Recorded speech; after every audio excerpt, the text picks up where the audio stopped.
وبركاته. اللهم صل وسلم وبارك على سيدنا محمد. ازيكم عاملين ايه؟ وحشتوني. معانا النهارده ان شاء الله يعني عايزين ناكل فراخ مشويه عن طريق فراخ الحاتي، وعايزين نعملها بطريقه نظيفه في بيتنا هنا. احنا مش ضامنينها غاسلينها ازاي، عاملين فيها ايه، فاحنا هنشوف معانا تريكات كتير. بس كملوا معانا الفيديو للاخر كده هتشوفوا كل تريكاتها وتكاتها، وان شاء الله طعمها جميل. انا معايا فرخه طبعا وزنها بيبقى كيلو ونص، مش اكتر من كده، يعني مشويه تبقى كده. طبعا انا هقوم جايباها الاول. هنقول معانا الاول المقادير ايه. انا معايا البهارات دي. دي بهارات المشويات جميله جدا. دي معلقه توم باودر، ده زعتر بيبقى جميل جدا في الشوي.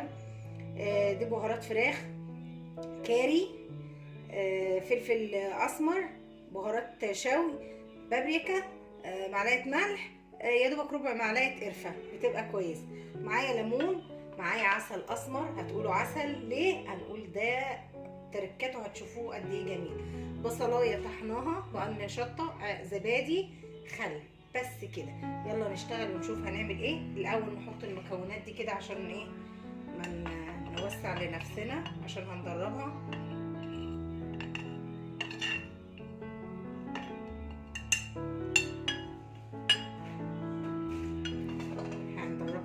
دي خلطة مشويات تحفة. احنا كده عملناها على ايدينا كده. التوابل دي جميلة جدا جدا اهي. هنحطها هنا ونيجي نشوف هنعمل ايه في الفرخة بتاعتنا بقى. عيد الفرخة اهي، ماشي. هنجيبها كده، هنقوم عاملينها كده الاول، ونقوم قاطعين ده كده اهي، لان انا مش هقطعها يا جماعة، انا هشويها كلها على بعضها. ولما انتوا براحتكم بقى تبقوا تقطعوها لما تطلع من الفرن.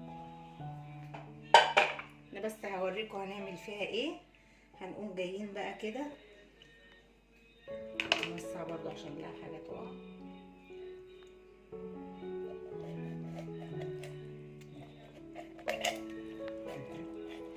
كده كويس يا نورة.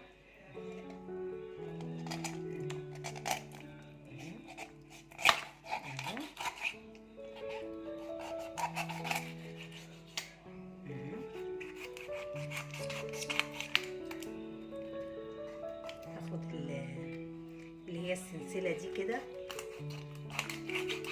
انا ماشيه معاكم واحده واحده، يعني انا ما رضيتش انا اقطعها بره الفيديو، قلت نقطعها سوا مع بعض.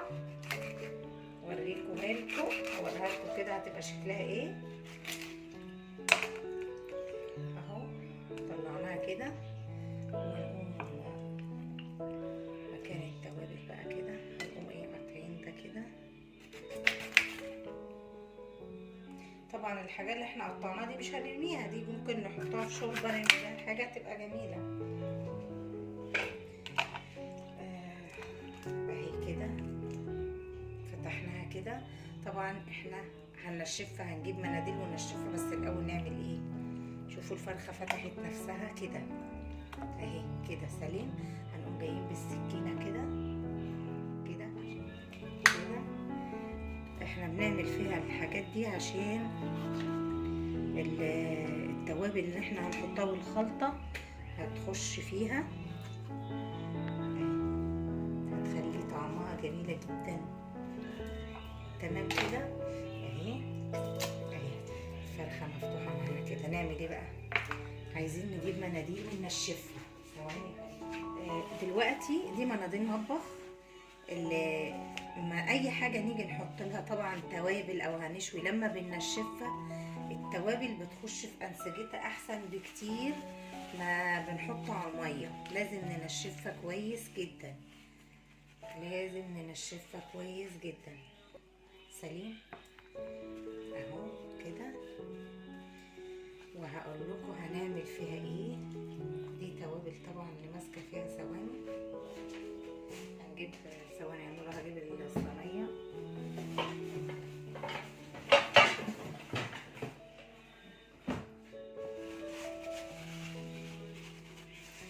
خلاص كده معايا. هنعمل ايه بقى؟ اول حاجه في الاول كده هنقوم نازلين عليها بالليمون. الليمون كده نسقيها كده اهو. تمام كده اهو.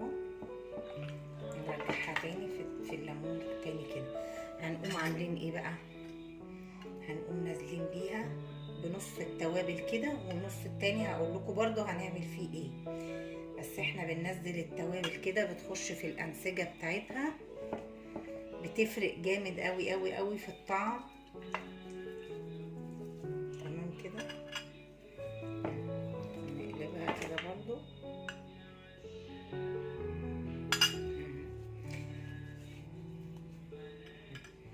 ونركنها بقى، وهقول لكم هنعمل مع بعض ايه الخطوه التانيه، التركايه التانيه.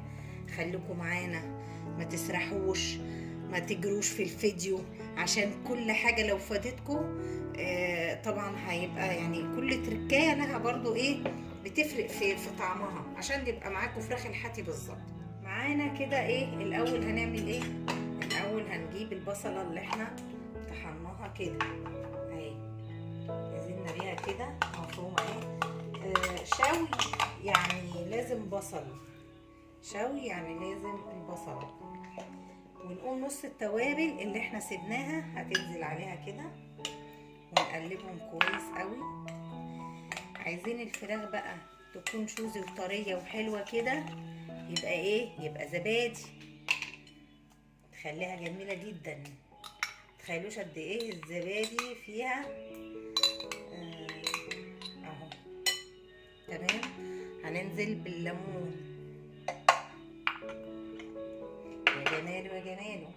العسل اهم حاجه، العسل. تقولوا ليه عسل؟ عسل اسمر ده بقى بيديها تسكيره وطعم ملوش حل ولون بقى مش هقول لكم يعني. تمام. الخل برضو، الخل ده برضو جميل جدا، بيخليها جميله كده ويخليها تستوي برضو بسرعه، انها ما تبقاش نيه.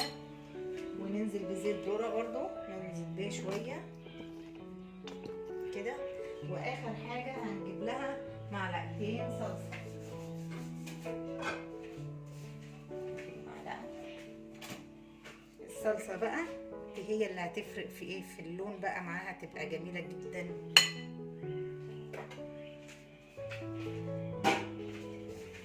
ادوخك يا نوره، معلش يا حبيبتي. على فكره الفرخه دي لازم تبات ليله في الخلطه دي، او على الاقل خالص لو هتقومي تعمليها الصبح بدري وتقعد لها 6 ساعات عشان تاكلي فراخ مشويه صح، يبقى لازم تقعد 6 ساعات في التتبيله دي. هنقوم جايين واخدين التتبيله زي ما انتم شايفينها، شايفين جميله ازاي؟ تحفه يا جمال ويا جمال اهو. طبعا انا هقلبها فيها بقى من تحت ومن فوق كده.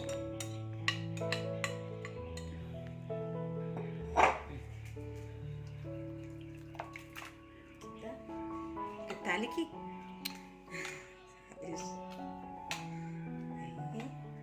بصوا بقى، هننزل بايدينا كده كده. هتبات فيها الليله دي، يعني انا بعملها بالليل كده اهي، واسيبها تبات فيها للصبح. لو انت مثلا ما عملتهاش ممكن تقوم الصبح بدري تعمليها، وعلى اخر النهار لما تيجي تسويها تبقى قعدت الفتره الكافيه.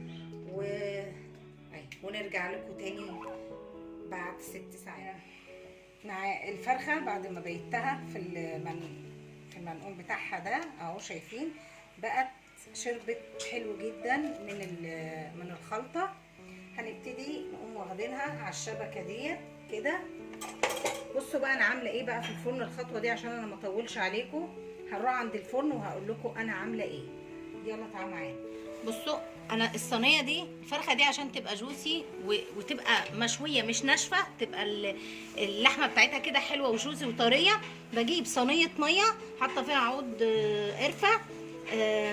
قرفه وليمون وورق لوري وحبهان وشويه ملح، عشان البخار لما يطلع انا هحطها كده. تمام اهو، انا هحطها كده. لما البخار بتاعها يطلع يبقى البخار طالع كده ريحته حلوه بالليمون والعيدان القرفه والمستكه، ويبقى جميل. بنحطها بتاخد ساعه. هي هتبقى كل الحاجات اللي هتنزل منها في الميه وتطلع لها البخار تاني من الميه يخليها جوسي، تبقى جميله جدا. ونرجع لها كده الفرخه بعد ما خدت ساعه في الفرن طلعت بالجمال كده وحلاوتها. طبعا انا عملنا الفرخه المشويه دي قبل كده بس كانت متقطعه، ديت وهي سليمه، وتتبيلتها النوبه دي مختلفه جدا عن النوبه اللي فاتت. بجد بجد دي فراخ مشويه الحاتي، اللي عايز بقى يبعت ويقول فراخ مشويه الحاتي هي دي بتكتها، وجميله جدا. وهوريكم برضو قد ايه هي مستويه برضو عشان ما تقولوش انها مثلا. بصوا سهله جدا خالص. هقطعها كده اهي، هقطعها كده شايفين اهي، لا فيها دم ولا فيها اي حاجه، وجميله جدا اهي. انا بوريكم جمالها اهيت وتكتها. ما تنسوناش بقى في لايك واشتراك في القناه وتفعلوا الجرس هيوصلكم كل جديد. كل سنه وانتم طيبين، بحبكم في الله، والسلام عليكم ورحمه الله.